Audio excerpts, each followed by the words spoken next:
Tama ba o okay lang sa'yo na yung mag-partner, nagkakabigayan ng password ng social media ng isa't isa? Or may access sa social media ng isa't isa?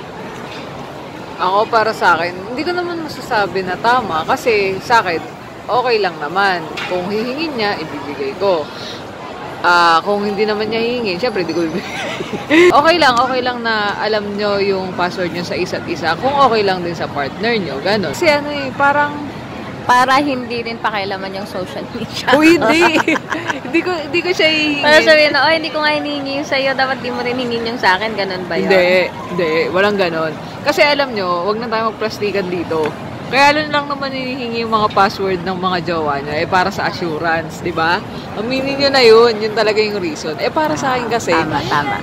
Oo, sige, sabihin na natin na for assurance kaya nyo hiningi. Pero kasi, para sa akin, ano yan, magiging time to time na i-check nyo kasi yung mga messenger ng mga jowa nyo. Di totoo yun. Di ba? Parang para sa akin, parang dadagdagan mo pa yung mga iisipin nyo sa relationship nyo. Kung lolokohin ka ng isang tao, alam o hindi yung password mo, lolokohin at lolokohin ka niya. So, doon na lang tayo, parang sa akin, doon na lang tayo sa pag nakaramdam na ako ng something na parang may kakaiba na.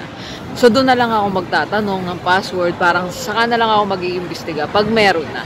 Hindi yung wala pa, pinag-overthink ko yung sarili ko na wait lang, ibabantayan ko yung mga lahat ng mga mag-message dito, baka may mga something na ganun. So, gusto ko ng tahimik na relasyon, pero Define something, na joke lang.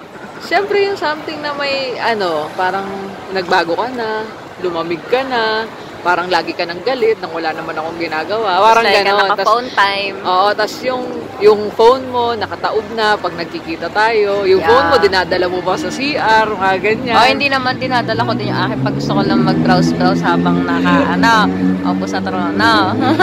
Ayun, so far naman sa atin naman, wala pa naman gano'n. Wala pa. Hindi, walang gano'n. Kaya hindi ko pa So, yun lang siguro.